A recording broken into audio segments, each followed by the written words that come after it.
బ్రహ్మం గారు చెప్పినట్లు ఏమైనా జరిగాయా? రానున్న భవిష్యత్తులో ఏమైనా జరిగే అవకాశం ఉందంటారా? బ్రహ్మంగారి కాలజ్ఞానం అంటే మనం అనుకుంటాం ఇది కేవలం వింతలు, హ్మ్. విశేషాలు, విశ్వ ప్రళయానికి మాత్రమే సంబంధించిన సంఘటన. కానీ అది ఏమాత్రం కూడా వాస్తవం కాదు. జగద్గురు శ్రీమద్ విరాట్ పోతులూరి వీరబ్రహ్మేంద్ర స్వాముల వారి యొక్క కాలజ్ఞానం అంటే అది విశ్వభవిత. అది ప్రపంచం, భారతదేశమే కాదు, అది సామాజిక, ఆర్థిక, రాజకీయ, సాంఘిక ఎన్నో రంగాలకు సంబంధించినటువంటి విషయాల్ని ముందస్తుగా చెప్పగలిగినటువంటి సాంద్ర సింధు వేదమే శ్రీ కాలజ్ఞానం. స్వామివారి యొక్క కాలజ్ఞానంలో సుమారు 17వ శతాబ్దంలో స్వామివారు ఈ భూమి మీద నడయాడి ఉంటే మనకి 1947 వరకు కూడా, అంటే పరదేశీయుల పరిపాలనలో మనం ఉన్నాం. అప్పటి వరకు భారతదేశంలో ప్రజాస్వామ్యం లేదు, ఎన్నికలు లేవు, మనల్ని నవాబులు పరిపాలించారు, బ్రిటిష్ వారు పరిపాలించారు. అప్పటి వరకు ఎన్నో ఇబ్బందులు పడుతున్నటువంటి సందర్భం అది. 1947 తర్వాత మన భారతదేశంలో ప్రజాస్వామ్యం వచ్చింది. శ్రీ గురుదేవులు వీరబ్రహ్మేంద్ర స్వాముల వారు ఏం చెప్పారంటే, రెండక్షరముల పేరున్నవాడు దేశాన్ని పెక్కేండ్లు పరిపాలించేను. రెండక్షరములతో పేరు పిలవగలిగినటువంటి వ్యక్తి ఈ దేశాన్ని ఎక్కువ కాలం పరిపాలన చేస్తారని గురుదేవుల యొక్క కాలజ్ఞాన ప్రవచనం. ఈ వచనాన్ని మనం చూస్తే 1947 సంవత్సరంలో భారతదేశ తొలి ప్రధానమంత్రి పండిత్ జవహర్లాల్ నెహ్రూ, వీరిని మనం నెహ్రూ అని సంబోధిస్తాం. ఆ రెండక్షరముల పేరున్నటువంటి వ్యక్తి సుమారు 16 సంవత్సరాల పాటు ఈ భారతావనికి ఆయన ప్రధానమంత్రిగా ఉన్నాడు. ఆ రెండక్షరముల పేరు కలిగినటువంటి వ్యక్తే ఎక్కువ కాలం భారతావన్ని పరిపాలన చేస్తారని గతంలో స్వామివారు చెప్పినటువంటి మాట. స్వతంత్ర భారతావని మొట్టమొదటి ప్రధానమంత్రి అయినటువంటి నెహ్రూ గారి యొక్క విషయంలో అది వాస్తవమైంది. కమింగ్ టు 2024 లేదా గతించినటువంటి 10 సంవత్సరాలు, రెండక్షరముల పేరున్నవాడు దేశాన్ని పెక్కేండ్లు పరిపాలించెను. నరేంద్రనాథ్ మోదీ, వారిని మోదీగా మనం పిలుస్తాం. ఆయన యొక్క వ్యవహారిక నామంలో కూడా రెండే అక్షరాలు ఉన్నాయి. ఈ రెండక్షరముల పేరున్నటువంటి మోదీ గారు 2014 సంవత్సరంలో ఆయన ప్రధానమంత్రి గారు. 2019లో మరో దఫా ఆయనే ప్రధానమంత్రి గారు. ఇక 2024 సంవత్సరం ఇప్పుడు వచ్చింది, మళ్ళీ ఎన్నికలు రాబోతున్నాయి. శ్రీ గురుదేవుల యొక్క కాలజ్ఞానాన్ని ప్రామాణికంగా తీసుకుంటే ఈ రెండక్షరముల పేరున్నటువంటి ఏ వ్యక్తి అయినా ఒక్కసారి అధికారయుక్తమైనటువంటి స్థానంలో దేశాన్ని పరిపాలన చేసేటువంటి ఒక అధికారయుక్తమైనటువంటి ప్రధానమంత్రి లేదా దేశాధ్యక్షుడు ఈ స్థాయిలో ఉంటే మళ్ళీ ఆయనకు సంబంధించినటువంటి పవర్ అనేటువంటిది కంటిన్యూ అయ్యేటువంటి అవకాశం ఉంది అని శ్రీ కాలజ్ఞానం లేదా గురుదేవుల యొక్క వచనాన్ని బట్టి మనం అర్థం చేసుకోవచ్చు. ఇలాంటి సంఘటనలు భారతవనిలో మరిన్ని జరిగాయి. అవేంటంటే, వివిధ రాష్ట్రాలను మనం చూస్తే యోగి ఆదిత్యనాథ్ గారు, వీరి యొక్క వ్యవహారిక నామాన్ని మనం యోగి అని మనం పిలుస్తాం. ఉత్తరప్రదేశ్లో మొదటిసారి ఆయన ముఖ్యమంత్రి అయ్యారు. కఠినమైన పరిస్థితులు ఉన్నాయని అందరూ చెబుతున్నా ఊహించినటువంటి విధంగా మళ్ళీ రెండక్షరముల పేరుతో పిలవగలిగినటువంటి యోగి గారు మళ్ళీ ముఖ్యమంత్రిగా ప్రస్తుతం ఉత్తరప్రదేశ్కి చేస్తూ ఉన్నారు. ఆంధ్రప్రదేశ్ విషయానికి వస్తే కూడా వైఎస్ రాజశేఖర రెడ్డి గారి యొక్క వ్యవహారిక నామం వైఎస్, ఆయన్ని వైఎస్గా పిలుస్తారు. మొదటి దఫా ముఖ్యమంత్రి అయ్యారు, రెండో దఫా కూడా మళ్ళీ ముఖ్యమంత్రి కాగలిగారు. ప్రమాదంలో చనిపోయారు, అది వేరే విషయం. కానీ రెండక్షరముల పేరుతో పిలవగలిగినటువంటి ఏ వ్యక్తి అయినా ఒక్కసారి రాష్ట్రంలో కానీ దేశంలో కానీ అధికారయుక్తమైనటువంటి స్థాయిలోకి రాగలిగితే ఆ వ్యక్తికి సంబంధించినటువంటి అధికార పరంపర కొనసాగేటువంటి అవకాశం ఉంటుంది. వాళ్ళు మరింత కాలం రాష్ట్రం కోసం, దేశం కోసం, ఈ ప్రజాస్వామ్యంలో వాళ్ళు పనిచేస్తారు.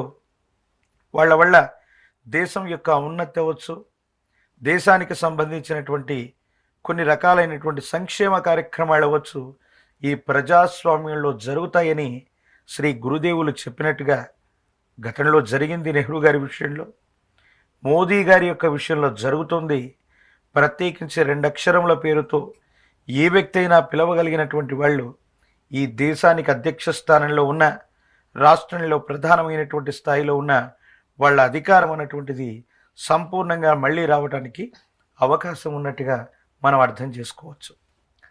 ఇప్పుడు భారతదేశంలో కాకుండా ప్రపంచ స్థాయిలో ఏమైనా జరిగాయా బ్రహ్మం గారు చెప్పిన వాటిలో?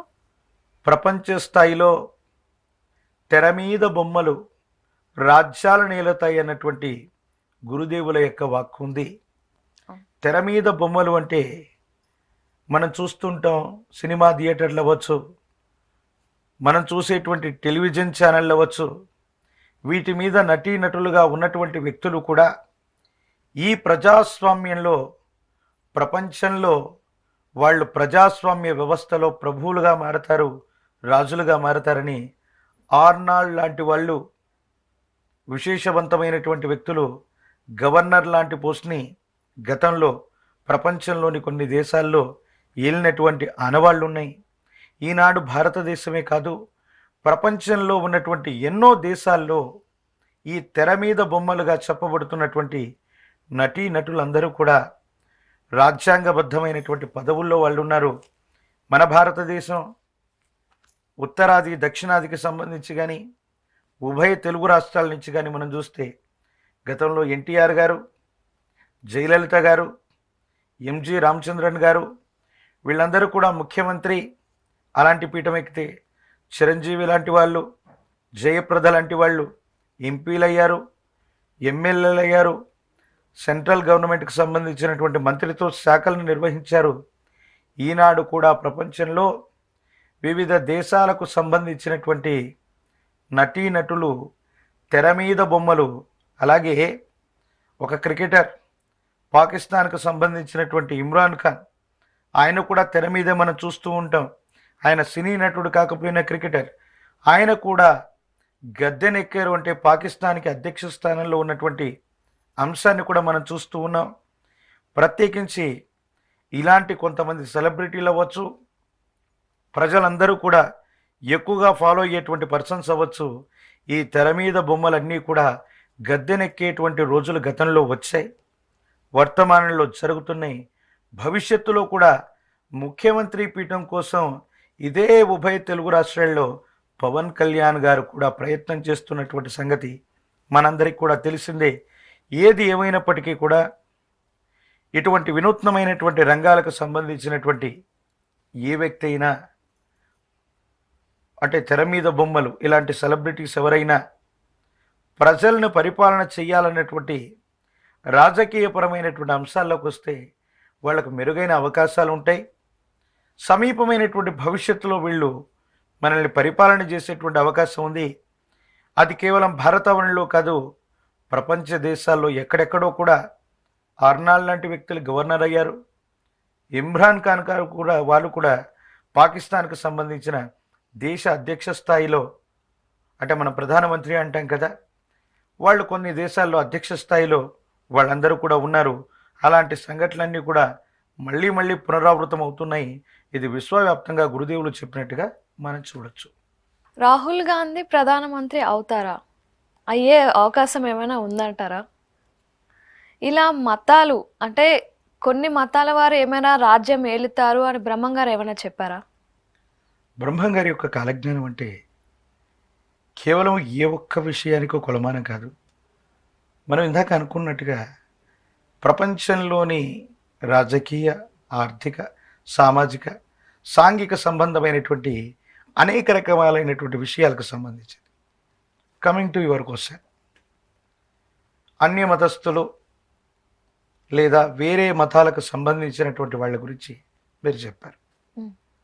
వీళ్ళు మన రాజ్యాన్ని ఏలేటువంటి అవకాశం ఉందా అంటే, ఒక ముఖ్యమైనటువంటి సంఘటన గురించి ఇప్పుడు మనం ప్రస్తావించాలి. శ్రీ గురుదేవులు వీరబ్రహ్మేంద్ర స్వాముల వారు 17వ శతాబ్దంలో ఈ భూమి మీద నడియాడుతున్న సందర్భంలో ఒక విచిత్రవంతమైనటువంటి సంఘటన జరిగింది. ఏంటంటే, కక్కయ్య అనేటువంటి దళితుడు తన భార్య ముత్తమ్మతో కలిసి ఆ కందిమల్లైపల్లె సంస్థానం సమీపంలో నివసిస్తూ ఉండేవాడు. ఒకరోజు స్వామివారు కాలజ్ఞానాన్ని చెబుతున్నారని చెప్పి ఆ కక్కయ్య యొక్క సతీమణి అయినటువంటి ముత్తమ్మ స్వామివారి యొక్క కాలజ్ఞాన ప్రబోధనలు వినింది. ఇంటికి వెళ్ళేటప్పటికి ఆలస్యమైంది. అప్పటికే కళ్ళు తాగినటువంటి ఉన్మాదంలో ఉన్నటువంటి కక్కయ్య ఎక్కడికి వెళ్ళి వచ్చావని భార్యను కోప్పట్టాడు. నేను పలానా స్వామివారి యొక్క ప్రబోధనలు వినడానికి వెళ్ళాను, ఆయన ప్రపంచంలో జరిగే అనేకమైనటువంటి విషయాలను ముందస్తుగా చెబుతున్నారు, ప్రత్యేకించి దేహమే దేవాలయం అట, భగవంతుడు ఎక్కడో లేడు ఇక్కడే ఉన్నాడని చెప్తున్నాడు, ఇదిగో ఇక్కడ సహస్రారం అట, ఇది ఆగ్నేయం అట, ఇది విశుద్ధ చక్రం అట, ఇది అనాహతం అంటూ ఆవిడ స్వామివారు చెప్పినటువంటి విషయాలన్నీ యథాతథంగా చెప్పింది.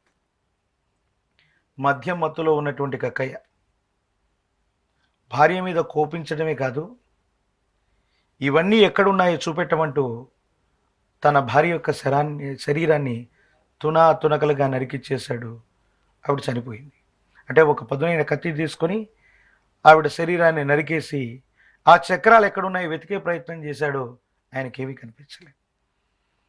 ఈ వార్త వీరబ్రహ్మేంద్ర స్వాముల వారికి తెలిసిపోయి వారి ఇంటి దగ్గరికి వెళ్ళి తన మహిమ చేత ఆవిడ్ని మళ్ళీ బ్రతికింపజేశాడు. అప్పుడు అడిగాడు కక్కయ్య, అయ్యా నేను దళితుణ్ణి, కనీసం మంచినీరు తాగుదామంటే కూడా గ్రామంలో ఉన్నటువంటి ప్రజలతో సర్వసమానంగా నాకు మంచినీళ్ళు ఇవ్వరు, మాకు మంచినీళ్ళ బావులు కూడా వేరుగా ఉంటాయి, అందరూ తాగేటువంటి నీళ్లను కూడా మేము తాగలేము, అంటే ఇప్పట్లాగా కుళాయిలు ఈ వ్యవస్థలు ఇవి అప్పట్లో లేవు, మరి మమ్మల్ని ఉద్ధరించడానికి నువ్వు వచ్చినట్టుగా అనిపిస్తోంది, నీలాంటి గొప్ప మహనీయులు మహాత్ములు నా ఇంటికి రారు కదా, ఎందుకు మమ్మల్ని అంటరాని వ్యక్తులుగా చూస్తున్నారు, అంటరానితనం అన్నటువంటిది ఎందుకుంది అని ఆ రోజు అడిగారు. అప్పుడు స్వామివారు చెప్పినటువంటి మాట, సమీప భవిష్యత్తులో దళితులైనటువంటి మీరు కూడా